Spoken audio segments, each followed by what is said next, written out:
Well, hello everybody and welcome to Lunch Break Live. Real talk about obesity, food addiction, recovery, and what's really eating you. I am Carrie Dela Cruz here with you on a happy hump day. Really excited about the conversation today. Let me see if everyone is with me and I'm actually live.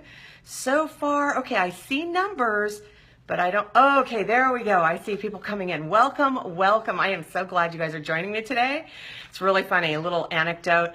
So I'm getting set up for my little show and my boss walks by and he goes, "Ooh, it looks like showtime. What are we talking about today?" And I said, "Sin," which of course, raised eyebrows. And he's like, "Really? Ooh, so you're going to tell people about how they've been bad and wrong?"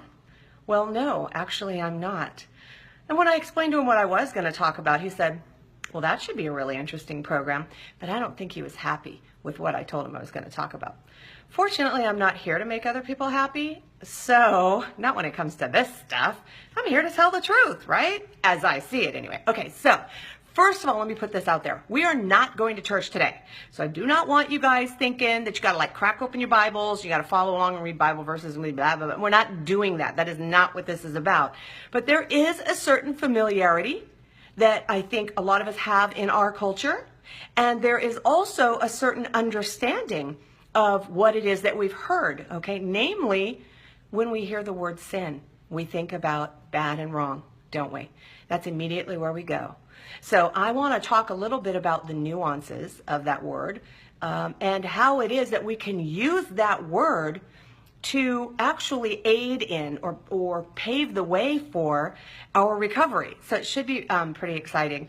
By the way, speaking of Bible stuff, it's like you think you know stuff until you learn that you didn't know what you thought you knew or what you knew was wrong. I mean, it's really funny, okay? So I'm listening to a daily reading and we're in Genesis and you learn stuff when you listen to it, being read out loud to you.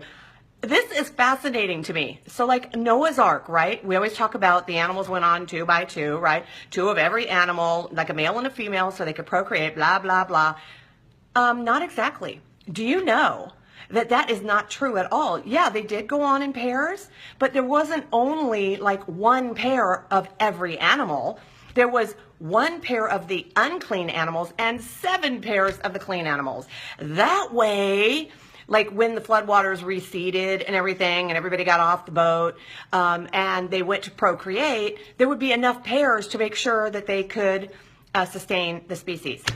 Hello? But 7 pairs. And that had to be a really big ship. I'm just saying. But anyway, I digress. All right. Anyway, that's fascinating to me, that kind of stuff. Okay, so today's show, I'm thinking I'm going to call it Go and Sin No More. But I have to put my glasses on for this because I wrote notes. So, thanks for being here, you guys. I was thinking about this morning. I am so honored that you are willing to spend time with me. Seriously, we are all so busy. And there are a lot of people yakking at you. And there are a lot of people saying things to you. The fact that you guys have given me, your lunch break or your afternoon or whatever time it is that you're tuning in, I am I would like to say I'm speechless, but that never works out well for a program where I'm supposed to be talking. But it just means so much to me, you guys. It's really profound. So thank you, from the very bottom of my heart. So, which by the way, is much happier today. And I'm going to talk about that, by the way, about the whole, a hurt heart and heart hunger and all that stuff and how not feeding a hungry heart, what do you do about that? That doesn't necessarily make stuff go away. So how is it that you can choose recovery and find a road that leads to some serenity? We're going to talk about that another day. Okay, so anyway, back to glasses on, go and sin no more. Okay, so first of all, show of hands. Are you guys familiar with that little story in the Bible, which I'm going to recount here, about where that came from? Go and sin no more. Have you kind of heard that expression? Okay, so I want to throw that out there first. But if you're not, don't worry. I'm going to fill you in. Okay.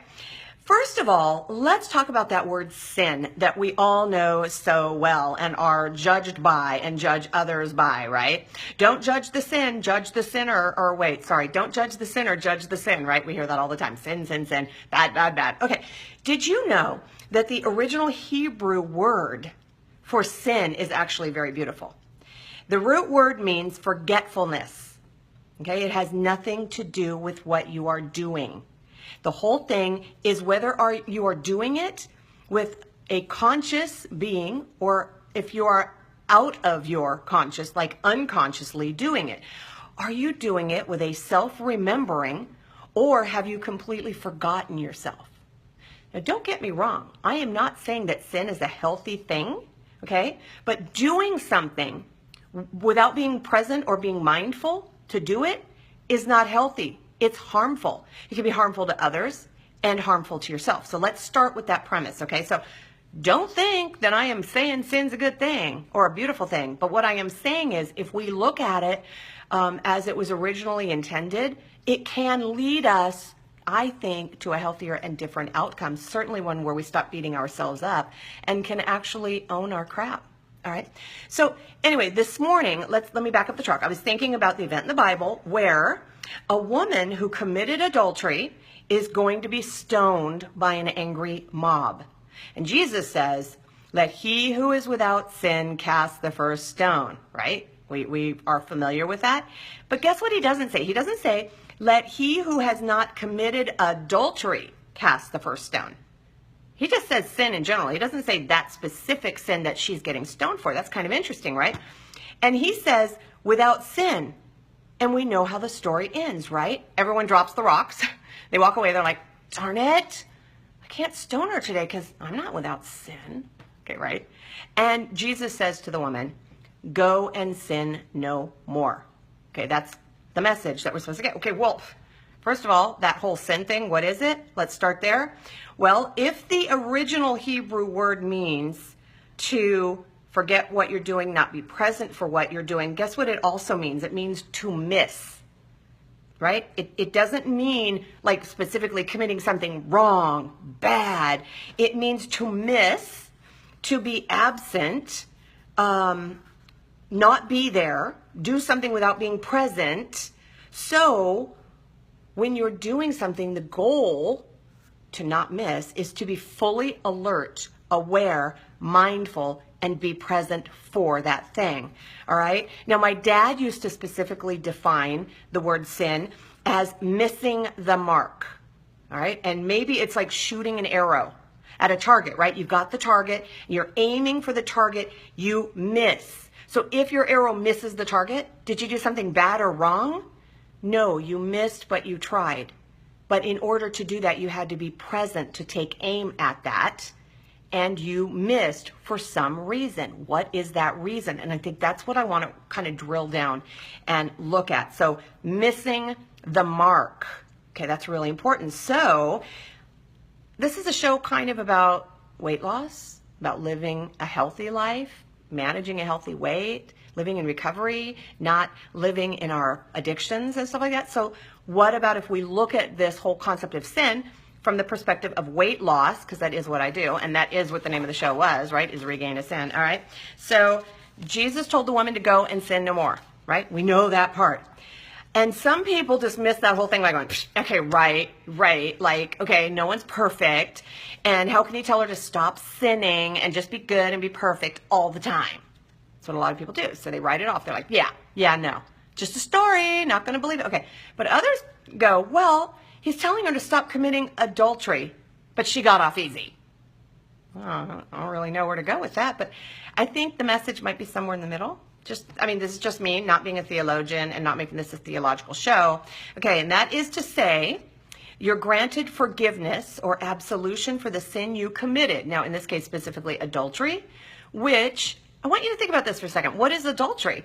Well, according to the definition of sin, it's to be absent from your marriage and to miss the mark for the vows that you took.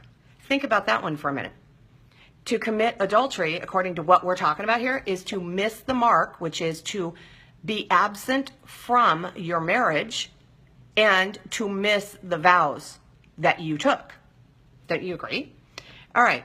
So her job, if she's going to listen to what Jesus said, go and sin no more, is to go home and look at her part of the behavior. Okay? Why did she choose to cheat in the first place? What motivated her to want to be absent, separate, distanced off the mark from her husband? Maybe he was abusive. Okay, we'll never know. That part of the story is not shared with us. And when it comes right down to it, we're applying our 21st century sensibilities, where we're like, well, if he was abusing her, then she had every right to cheat. Okay, no, she didn't have a right to cheat. She needed to get out of an unhealthy marriage if that were the case. Now, but the point is, in the biblical times, that was not an option. That's not how it went down. That's not how it worked.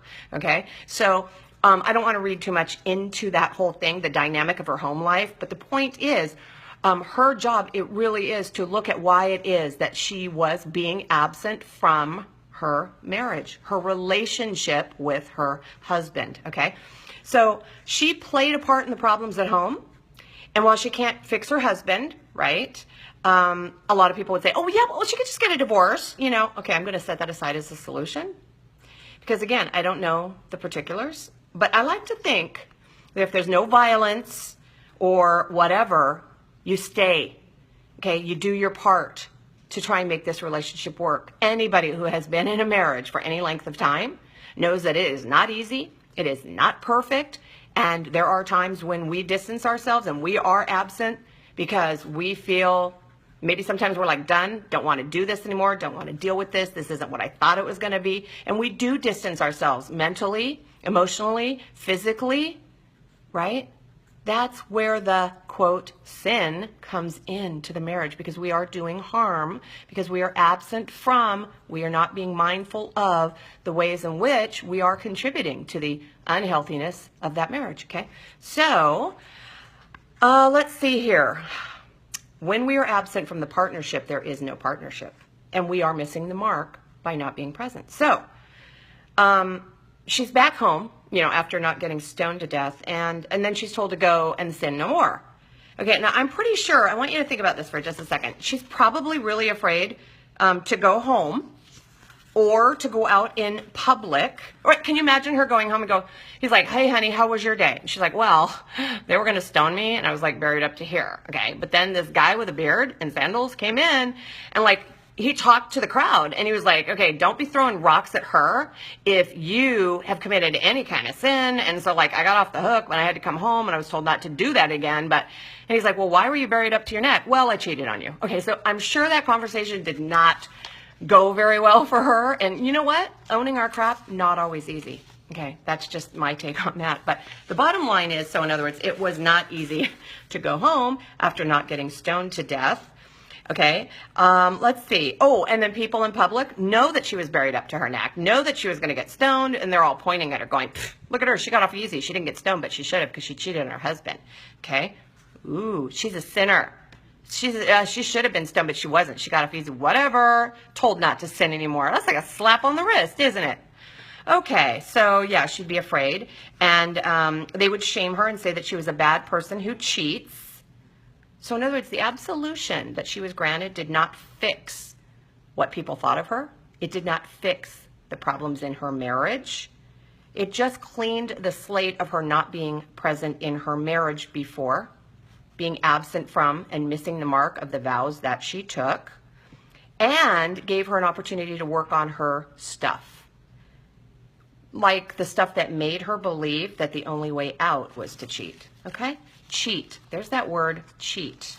The only way out was to cheat. Well, I kind of think that we can apply the same metaphor to weight loss, like weight loss surgery or recovery from addiction or following a weight management program, whatever it is, which is not to diminish the significance of the biblical account. Okay, I'm not trying to minimize or marginalize or anything else, but I think that learning to apply the underlying message to our own lives is kind of the point. And since I miss the mark very frequently in my life, I mean, every day I miss the mark, which is to sin, okay? I have been absent from my health. You betcha. It's really hard to be present for my health when I weighed 320 pounds. So I had to be missing the mark somewhere, don't you think? I also was absent from my marriage. No, not cheating, okay? That's not what I'm saying, but I clearly was not putting in my best effort doing what I needed to do to be a healthy, contributing partner when I was busy being absent from life and health and everything that mattered. I got to own that crap. That hurts. That sucks when I have to say that, but that's true. I was also absent from being the best parent I could be. You've heard me talk about it before. I was absent. I did not show up when I needed to be the very best mom that I could be sometimes. And maybe most importantly, or primarily, shall we say, I was also absent from myself. It was like there was a wall. I divorced myself from myself. So I can kind of see the parallels here between like the biblical account and my own life, the actual definition of sin and my own life as a sinner. Okay. So when I missed the mark and was absent from my health, I didn't care what I ate. I didn't care if I worked out. I didn't care about myself. I was sick a lot of the time. Really, I was sick all the time. And guess what? That made me absent from my job. Literally absent from my job. I had a lot of sick days. I didn't attribute them to my weight, my obesity. But how do you explain the fact that for the last 10 years, I've been absent so infrequently, I almost have perfect attendance? Something I never would have dreamt of when I was younger. All right. I was also absent from my family when I was sick. I was closed off. I was in my room. I was in bed. I was sick. Don't come too close. I was literally absent from my family. And I was also absent from real relationships with others because of my central relationship with food and addiction. Did you guys hear what I just said? Okay. My primary relationship was with food and feeding my addiction.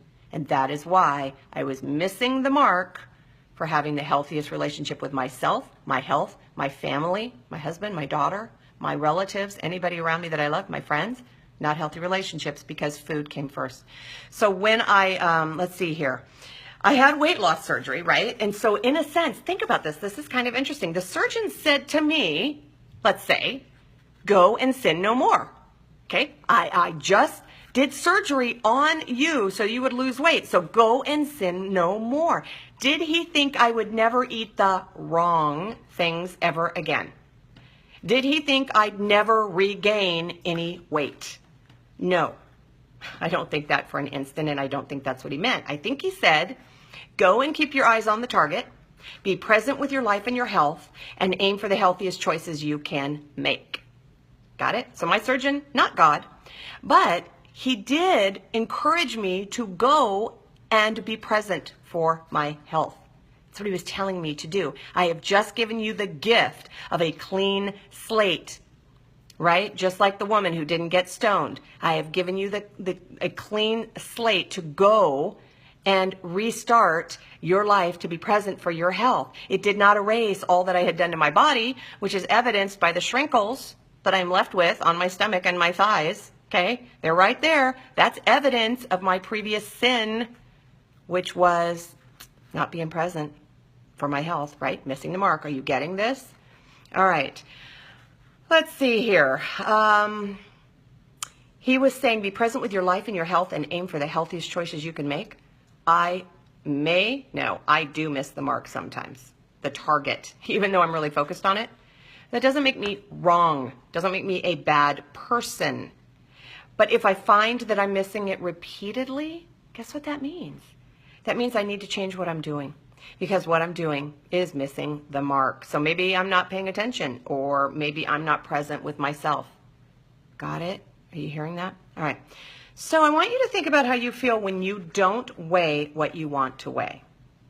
Do you feel ashamed, bad, wrong, like a failure? You don't want to be seen. You want to hide. You're absent from living your recovery. What do people who regain weight do? They stay away, are absent from support groups, encouraging friends, help, doctors, the places they need to be to get help. They separate themselves. They distance themselves from, they hide from, they are absent from the help that they need. They hide in shame and they say, I'm a horrible sinner. I will be judged by others who will cast stones at me, and I'm going to cut myself off from even seeing the goal. I will miss the mark because I don't deserve to hit the mark. Well, when you put it on those terms, it Doesn't make a lot of sense, does it? Why do we stay away? Why do we remain absent from the very thing that could help us to hit the mark in our lives? When you do that, when you cut yourself off, you misunderstand the meaning of recovery, because it's not about perfection. No way. It is not about never messing up. It is about recovering. Think about that, right? Getting back up, going back, coming back, realigning yourself, refocusing on what? The goal, and actively taking aim at a healthy life. It is about remembering what matters most, because you've forgotten yourself. Remember up there where I was talking about it means to forget yourself, to forget what matters most. Not in an arrogant way. Okay, I'm not saying I matter, I'm important, I'm more important than you, I'm better than you. No, it's healthy selfish that we've talked about before. It is in a way that says I am responsible for taking an active and present role in my life, and I need to show up to do that. That's kind of a big difference, don't you think? So sin, in its real definition, serves a very healthy and meaningful purpose. It's like corrective action. It's saying, hey, where have you been? We haven't seen you. You've been gone. Come back. Come back. So what do you think? Do you think about sin as doing something bad or wrong? Probably so. I think it's more like not following the law, like the laws of good health. But we focus on breaking the law. And when you break something, it is much, much harder to put it back together, right? What have you missed in your own life that caused you to be absent from your recovery? Have you forgotten yourself in the equation? What can you do to change that and be present for yourself? Those are questions I can't answer for you, but in asking them, I'm encouraging you to think about how you would answer them. So can you see how deepening your understanding of something as simple as a Bible story could actually change your entire outlook on life? I kind of do. But then I'm the one who wrote this, so I'm supposed to think that. So that's kind of what I wanted to talk about today, which is totally different from what I said I was going to talk about today, which only serves to show that I need to stop talking about what I'm going to talk about tomorrow, because I really never know what I'm going to talk about tomorrow, which is really an important lesson here, because really, aren't we supposed to focus on one day at a time, which is today? Yeah. So I don't know what I'm going to talk about tomorrow, but I know what I talked about today. And I'm interested to see what you guys thought about what I talked today. And more importantly, did you think this is what it was going to be, or did you think it was going to be something different? So let me scroll through, see what you guys are talking about before I sign off, because I just have a way. of going along. All right. Scrolling through. By the way, if you are watching this on YouTube, you're missing all of this. You're missing the hearts floating by and the happy faces and the thumbs up, and you're missing everything that's going on down here that I am scrolling through and reading. Okay? It's not that it's a bad thing that you're listening to me, but it's way better when you're joining other people and seeing what it is they have to say. So if you're watching this on YouTube, I would encourage you to join the show live, like these people are doing every day, most days, weekdays, at 12:30, 2:30, 3:30, or 9:30 a.m. New Zealand time until the time changes. Okay? Yes, people from New Zealand do join me. Okay? So make a note of it so that you can join me live, because it's like even way more fun than just watching me on YouTube. Although, don't stop watching me on YouTube. Okay, so here we go. That was my little announcement, my little ad. Okay, let's see here. Hello, Sarah. So glad you are here, adding an exclamation point. And I know Jerry said something. Hi, Jerry. And I know Nina said something. And of course, I know my mom said something. Laura, why did I know you were going to show up today? So glad you are here. Let's see here. Everybody's saying hi, hi, hi. Didn't know that about the animals. I'm correcting my phone here. I know, right? A really big boat. It's just one of those little things like, I've been misreading that. Okay, so, oh, am I kidding? You're so honored that you gave so much of yourself and me, and oh, thank you so much. But seriously, two-way street, guys, because otherwise, like, if you weren't here and I was just, quote, giving, there'd be no one to take, and then that would be awkward. Be really weird. So seriously, I need you so that I can keep doing what I'm doing, and that is why I'm really honored that you have chosen to join me in this. because it makes it way better. Otherwise, I wouldn't even need my phone. I could just like be talking like this with the door closed in my office and people outside my window going like this, which they do sometimes. All right. Yes. Oh, great. Guess what? I hope you don't mind, but I am Jewish with an open mind. Why would I mind that? Because I started with like talking about the Old Testament, right? And really Jesus, if you want to look at him as just a really, smart man, that would work too, right? Because I don't know, but I'm going to leave that to you. But hey, you know what? I do not judge people like that. That's not where I go with this. I'm just really grateful that you are here. Anyway, let's see here. You keep losing me. Oh, Mom, well, I've been here. I didn't lose you. Okay. Coming back, scrolling through. Bonnie, you made it back. So glad you're here. And Kevin, you made it again. Hope you're feeling better and better each and every day.